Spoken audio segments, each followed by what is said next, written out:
Detangling the truth behind the tax affairs of Nadeem Zahawi.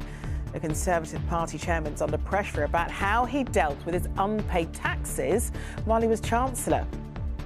So integrity and accountability is really important to me as Prime Minister, and clearly in this case there are questions to answer. So how can Mr Zahawi survive in his job? We'll have the latest live from Westminster. Plus, there are two big energy stories today as the cold snap bites and bills soar. The surge in vulnerable people forced onto prepayment meters. The energy watchdog vows to get tough with companies. Discounts on your bills this evening if you're a smart meter user. We'll explain how it all works. Plus, ambulance staff are on strike again for the third time in 5 weeks. And thank you very much, Ryan, for your donation. Ryan Reynolds to the rescue. The Hollywood star's priceless gift to a kids' football team in his adopted Wrexham.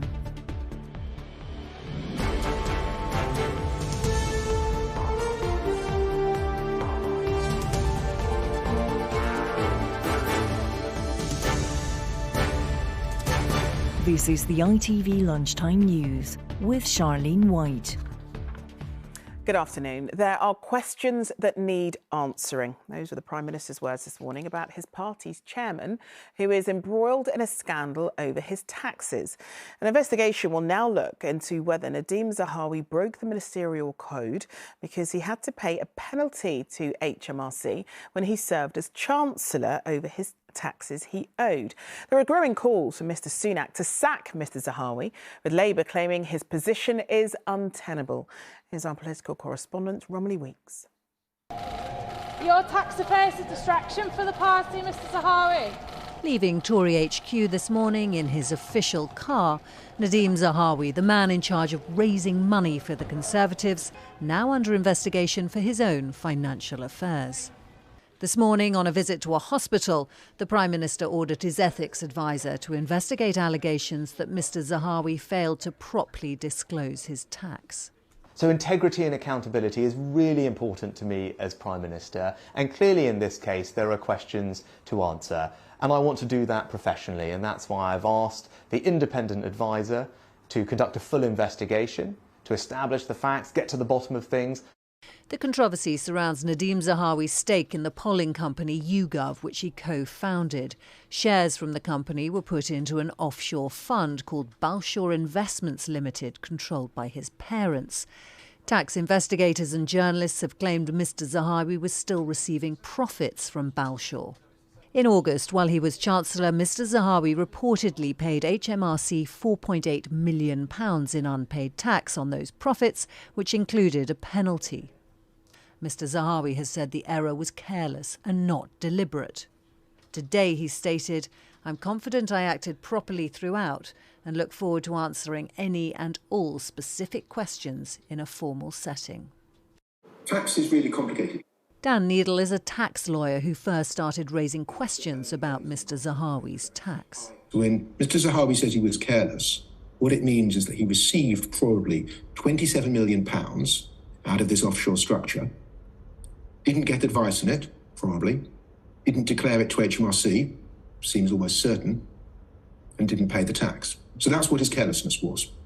This government will have integrity, professionalism, and accountability at every level.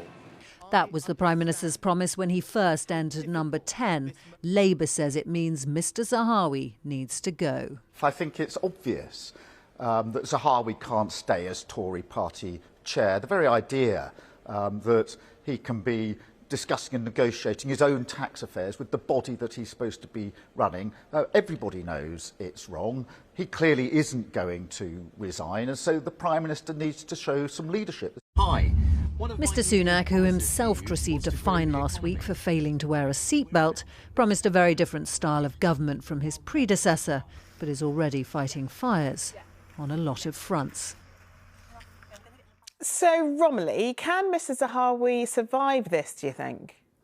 Well, Charlene, this is certainly a story that Mr. Zahawi didn't want to see the light of day. Talking to Dan Needle, the tax lawyer in my report there, who was really instrumental in getting to the bottom of these really complicated tax affairs, and he was repeatedly told by Mr. Zahawi's lawyers to withdraw his allegations under threat of libel. And he had a conversation with his wife, indeed, about whether they could afford to continue to investigate somebody who had wealth and expensive lawyers on his side. So Mr. Zahawi nearly did succeed in shutting the story down. Now he is indeed in a pretty precarious position. We know that while he was Chancellor, so the man in overall charge of the UK's tax system, he did have to pay back a multi-million pound sum. His sources close to him say that he doesn't intend to resign, but it will be up to the newly appointed ethics advisor to now decide whether this was indeed a careless mistake, as he claims. And careless or otherwise, the sums are really enormous here, and it's not something that a government that has promised honesty and accountability wants to be caught up in. Okay, Romilly, thanks very much. The Energy Watchdog warned companies today it'll take legal action if consumers are unfairly moved onto prepayment meters, sometimes without them even knowing about it. There's been a big spike in people being forced onto them because they're falling behind on their bills as prices have surged and temperatures have plummeted. Ofgem raised the alarm about vulnerable people being left without heating or lighting. Our message is very simple. If suppliers are not putting in place the right checks and balances to protect their vulnerable customers, then ultimately we will take enforcement action. That can range from legal orders to improve right the way through to fines.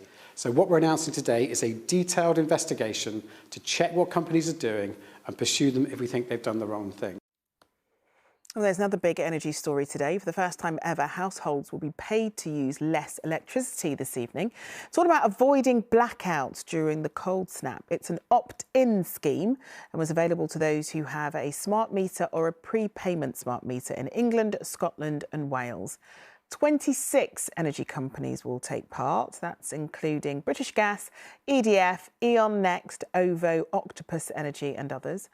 It'll operate between 5 and 6 this evening.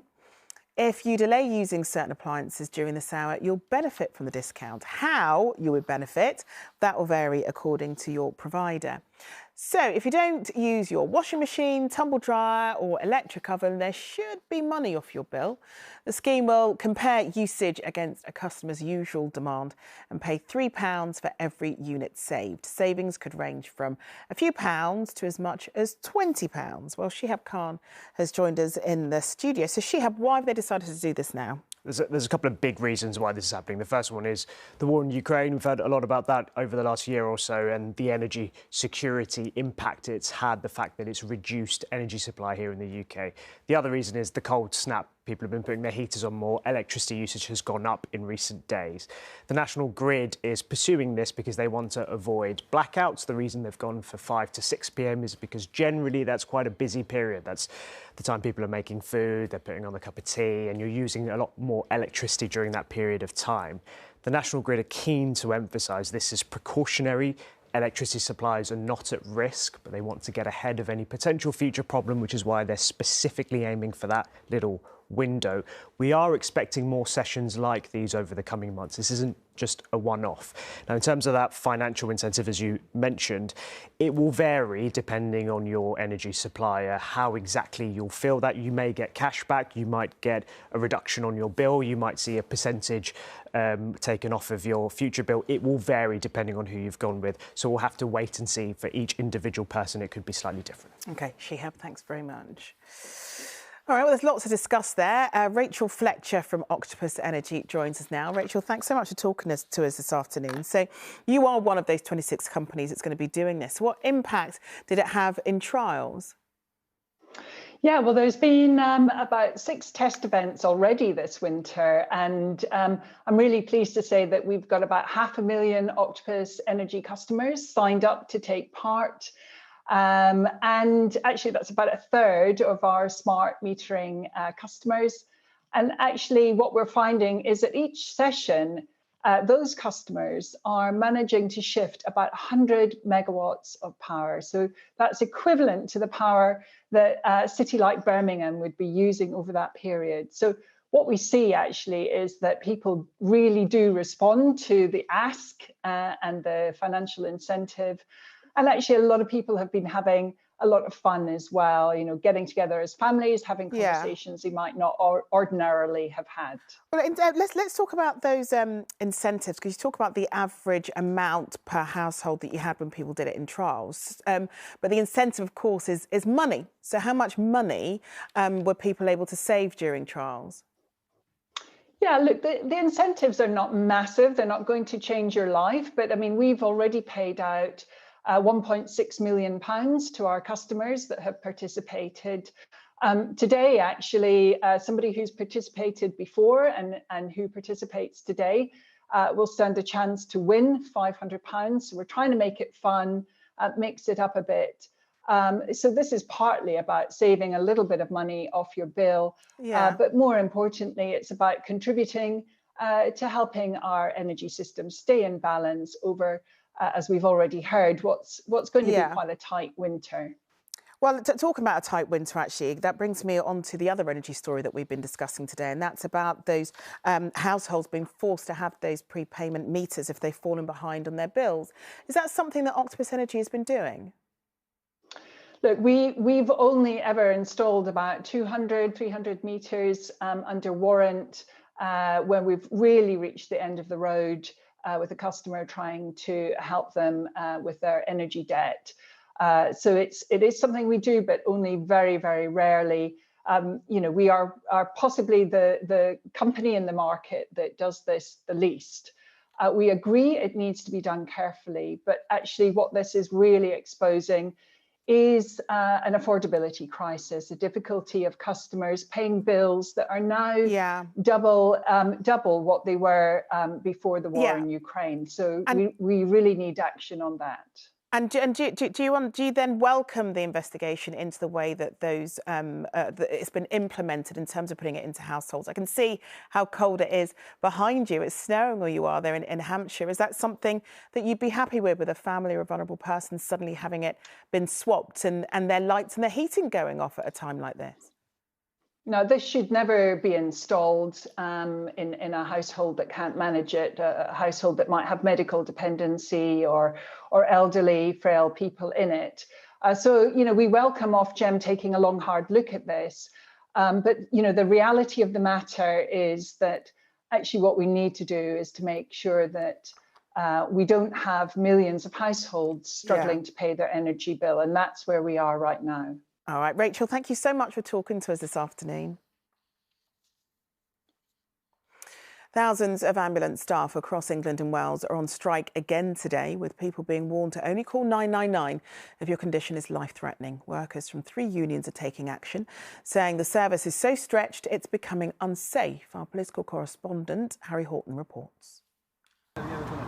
As this winter of strikes continues, health unions hope the government is starting to feel the heat. Stephen has been dispatching ambulances in the northwest for 6 years, but says low pay and poor conditions mean he has no choice but to join the picket lines. Over the last 18 or so months, the level of demand has rocketed to ridiculous levels. Sometimes we have absolutely no resources to send to anybody. That's something that's got to change. We have staff leaving due to low pay, and the backlog at hospitals as well causes us massive issues. Stephen joins thousands of ambulance workers on strike today. Ambulance staff in the GMB union have walked out in the West Midlands. Unison ambulance staff are on strike in London, Yorkshire, the northwest, northeast and southwest of England. And members of Unite are on the picket lines in the West and East Midlands, northwest and northeast of England, and in Wales. What we want is a fair deal for these workers. We've said around about 10%. We've done a huge amount of compromise here. The government, I think, are playing games. I really hope that they are going to come to their senses before the 6th of February. What an embarrassment for the country. February the 6th is when the NHS faces the biggest strike action in its history. Tens of thousands of ambulance workers and nurses will walk out unless a deal on pay is reached. Today, the Prime Minister said any increased pay offer would have to come from existing NHS budgets. When it comes to this, when you think about this, well, how would we pay for these things? Where's the money going to come from? And, actually it's probably going to have to come from elsewhere in the NHS budget. And that means fewer nurses, fewer doctors, fewer MRI scanners and CT scanners that are diagnosing people with cancer. With ministers refusing to budge on pay and unions threatening even bigger strikes next month, the NHS disruption looks set to continue. Harry Horton, ITV News. OK, let's talk to our Wales reporter Rhys Williams now, who's in Swansea. Rhys, what's been the impact there? Well, really significant, Charlene. What was until recently almost unheard of is now a regular occurrence. This is the 4th time within just a few weeks that the Welsh public are being asked not to call 999 unless there's an immediate threat to life. Today, these on the picket line in Swansea and across Wales are members of the Unite Union. Now, the Welsh Labour government says that it's made a pay offer, a one-off pay offer to the unions, but the unions say they're only interested in a real terms pay increase. So there's a deadlock and there are more strikes to come. Not just with the ambulance workers, who are getting lots of support here, as you can hear, but also NHS physiotherapists within the last couple of hours have announced that they are due to go on strike in Wales in a fortnight after their talks with the Welsh Government broke down. A spokesman said that not only do they need a pay increase to retain the staff they have, but to attract new people to the profession, as NHS physios in Wales can't cope with the demand. OK, Rhys, thanks very much.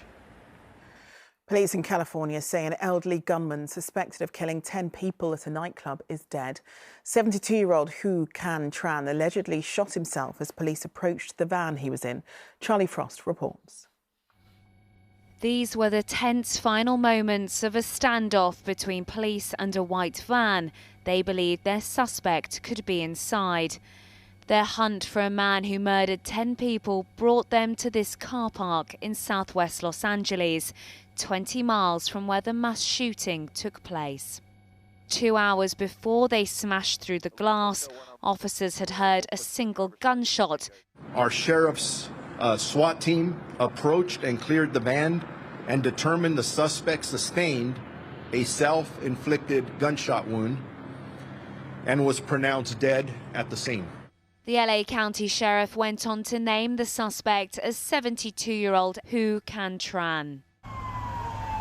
It was just after 10 o'clock on Saturday night when police were called to a ballroom dance club in California's Monterey Park.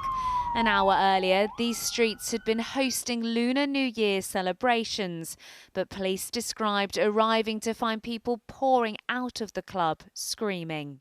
It was chaos. There were wounded people, there were people trying to flee out all the doors. The shooter had killed 10 people and injured another 7 who are still in hospital, some in a critical condition.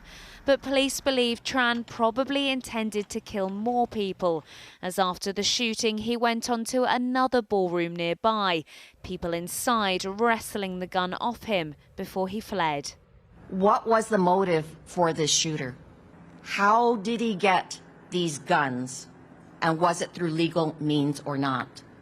It's not yet clear how many guns were used in the shooting, but police have seized a semi-automatic pistol and a handgun.